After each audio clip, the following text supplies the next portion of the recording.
2020년 11월 14일 성령 충만한 하루를 위한 듣는 묵상. 오늘의 본문은 시편 65편 2절에서 5절까지의 말씀입니다. 기도를 들으시는 주여, 모든 육체가 주께 나아오리이다. 죄악이 나를 이겼사오니 우리의 허물을 주께서 사하시리이다.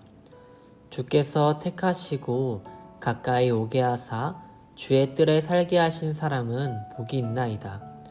우리가 주의 집 곧 주의 성전의 아름다움으로 만족하리이다. 우리 구원의 하나님이시여, 땅의 모든 끝과 먼 바다에 있는 자가 의지할 주께서 의를 따라 엄위하신 일로 우리에게 응답하시리이다. 아멘. 오늘 말씀은 다윗의 시입니다.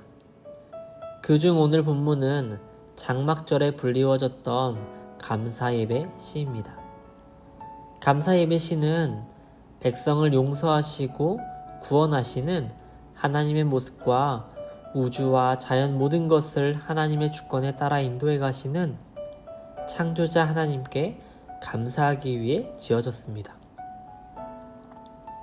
다윗의 입술을 통해서 드려지는 고백을 통해서 기도에 대해서 함께 생각해 보고자 합니다. 먼저는 하나님께서는 기도를 들으시는 주님이라는 겁니다.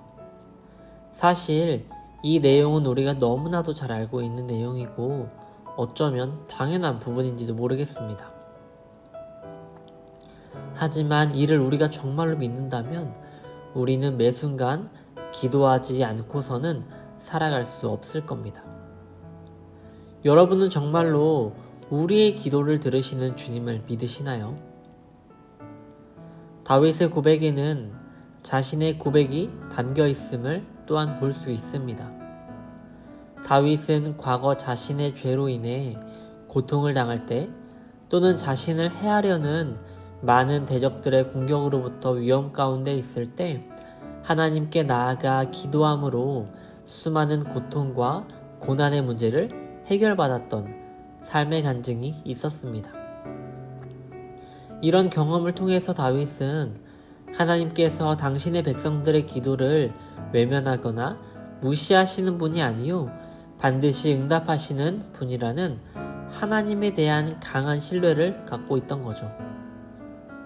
4절 말씀을 보면 주께서 택하시고 가까이 오게 하시고 주의 뜰에 거하게 하신 사람으로 표현하면서 이런 사람들에게 복이 있음을 고백합니다.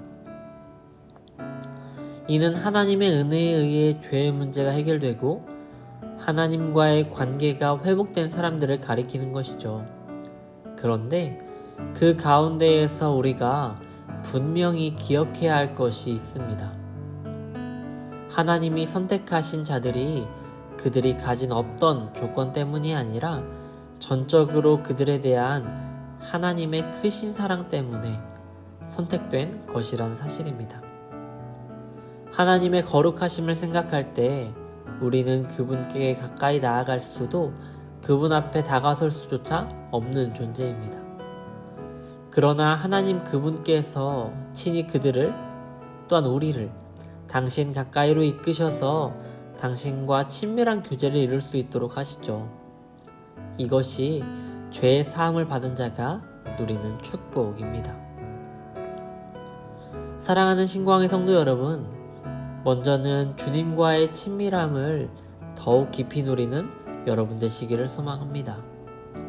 그리고 그것은 주님께 드려지는 참된 마음의 고백, 즉 기도를 통해서 이루어집니다.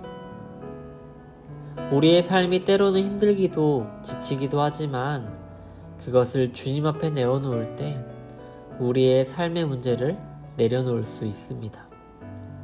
바라기는 우리를 사랑하기를 포기하지 못하시는 하나님의 그 사랑 때문에 있음을 기억하며 주님께 나아가기를 놓치지 않는 우리 모두가 되기를 간절히 축복합니다. 또한 한 가지 생각해 볼 것은 내 삶에서 하나님이 응답하신 경험과 하나님을 향한 어떤 고백이 있는지 생각하며 묵상하는 오늘 하루가 되기를 간절히 소망합니다.